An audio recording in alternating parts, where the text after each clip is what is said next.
I feel like it is only fair to give you a warning that I am outside for a few reasons. Number one, because if you have children in your house, you know how hard it can be to find some time uninterrupted. Unfortunately, that means we might have some background noises. Hopefully it'll just mostly be the birds, which brings me to the most important part of the beginning of this video. Consider yourself warned. This video will be about sex education. If that makes you uncomfortable or you're just not interested in hearing it, put on your earmuffs and follow along in silence. No, that doesn't make any sense. Put on your earmuffs, push stop, walk away. Do not watch this video. If you do continue, I might use some words you're uncomfortable with.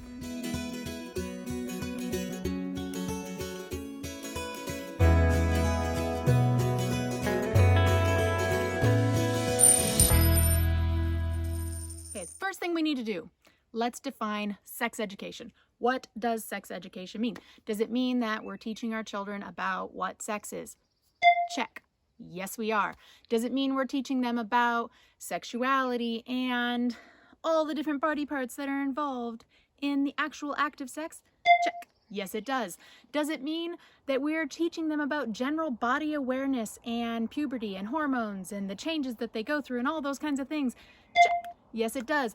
Does it mean that we are also teaching them about all of those things from the side of the opposite gender?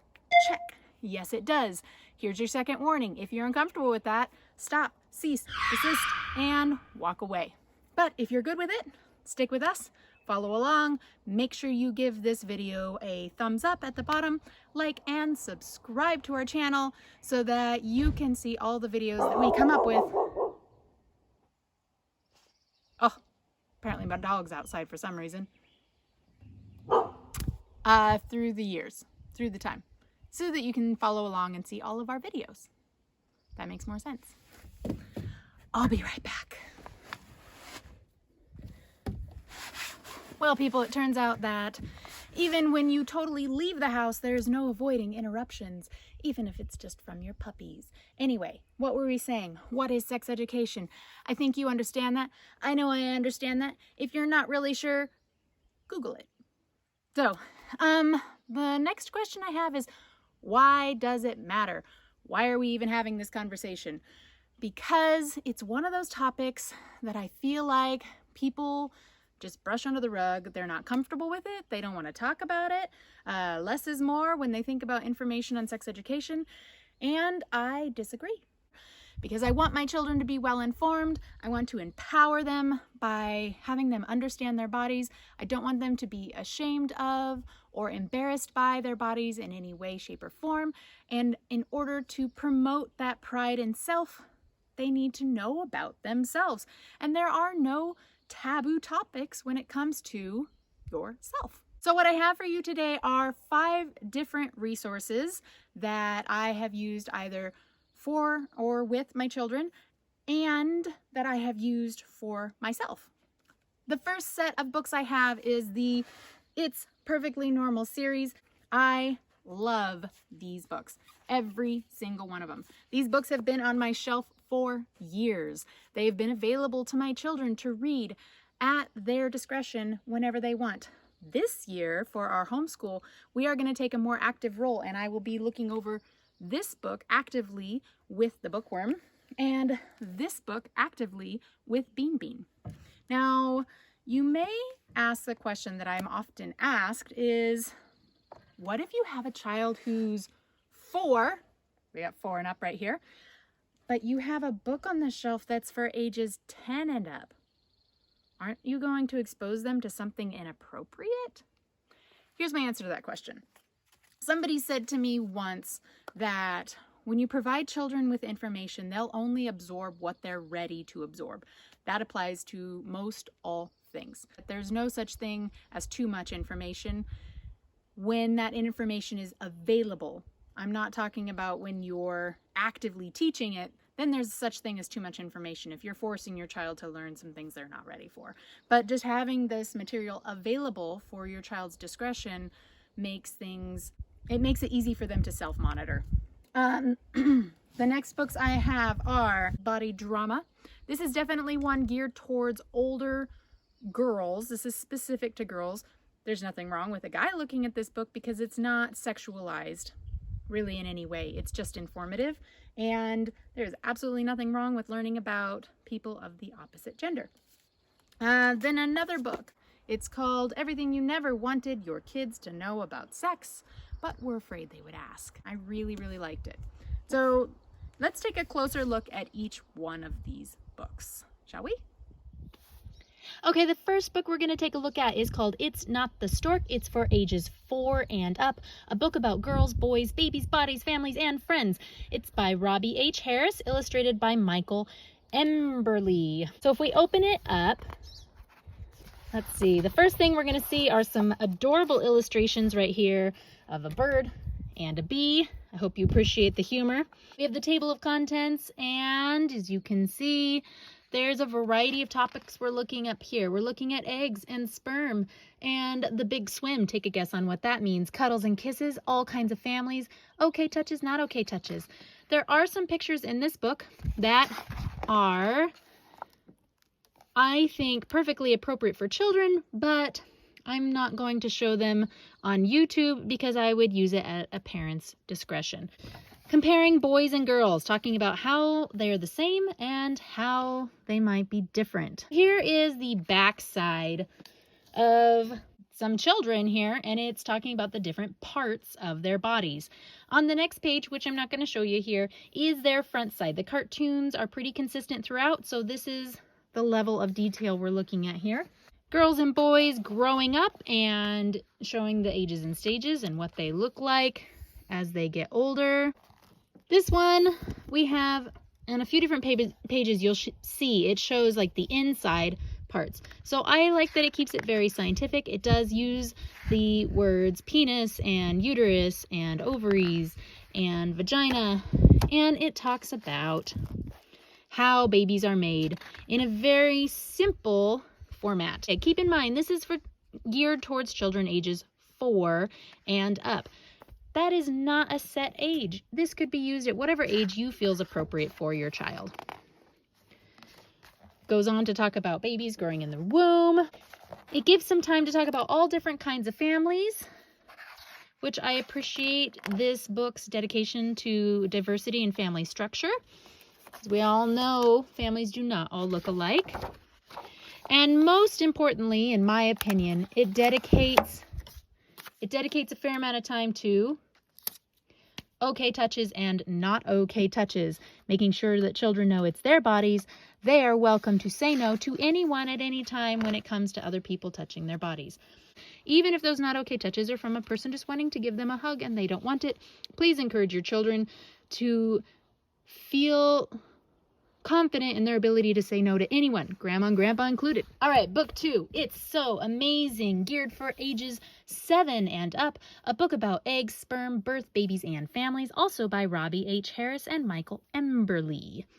This book is going to go over some of the same things. We have our table of contents here. It starts off with a comic about the bird and the bee. I really like their little jokes and the humor that they have in here.